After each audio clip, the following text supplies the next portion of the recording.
Alors, on en vient, Laurent Berger, à cette grande étude que vous lancez sur le monde du travail. Donc, 172 questions. C'est assez long, hein. Je suis allé regarder pour répondre aux 172. 20 minutes à peu près. Ça prend un peu de temps. Vous voulez en faire la plus grande enquête qui n'ait jamais été réalisée en France sur le travail. L'objectif, c'est combien de personnes y répondent ?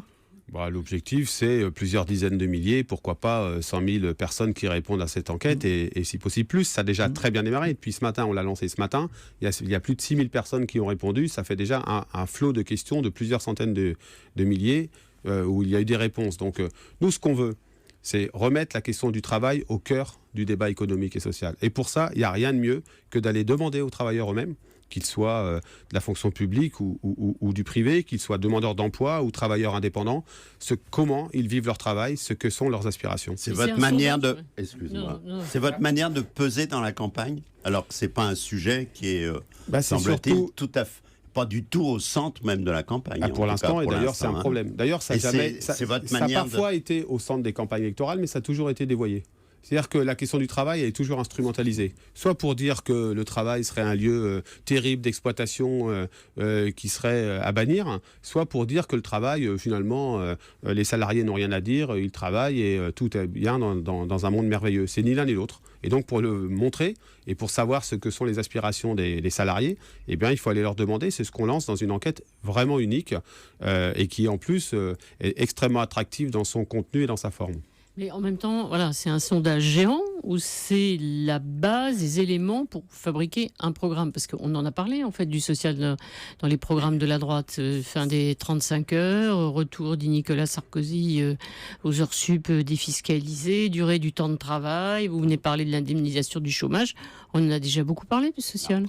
La retraite. Non, mais on en a parlé de façon partielle et sans jamais demander leur avis aux premiers concernés.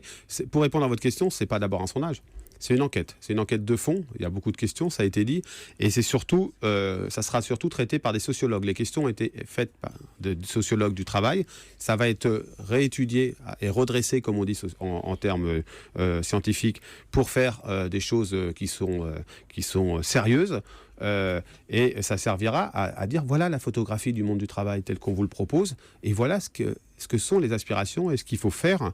Ça servira, oui, apporter pour la CFDT des propositions concrètes dans le cadre de la campagne électorale, mais pas seulement, y compris après. Alors, pour participer à cette enquête, on va sur parlonstravail en un seul mot.fr. Et vous le disiez, il y a déjà en une journée à peu près 6 000 personnes qui ont répondu, donc ça commence à être un échantillon. Et il y a quelques réponses déjà qui sont assez stupéfiantes. Par exemple, 50% des gens disent qu'ils ont déjà pleuré au travail. Ça vous surprend ou pas ? Oui, ça me surprend. Alors, il y a aussi 84% des gens qui disent qu'ils aiment leur travail. Mais on peut aimer son travail et y avoir pleuré une fois. Tout à fait. Excusez-moi de faire cette remarque. C'est 40% ou 50% sur ceux qui ont répondu aujourd'hui. C'est ça. C'est pour ça que vous avez raison, monsieur Julie. C'est les premières réponses. Et on va. L'idée pour nous, il n'est pas tous les 3 jours de faire un commentaire sur une réponse. Non, sans qu'il y ait de la souffrance quand même. 31% qui disent avoir déjà fait un burn-out, ça paraît très spectaculaire. Moi, je pense que le travail n'est pas un long fleuve tranquille et qu'il y a des gens qui aujourd'hui ont souffert dans leur travail et puis d'autres qui expriment aussi beaucoup de satisfaction.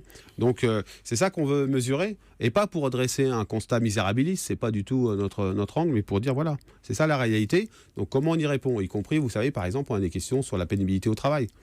Bon, c'est pas inintéressant de remettre la question de la pénibilité à hauteur d'homme plutôt que de traiter comme une question technique comme le fait le patronat aujourd'hui.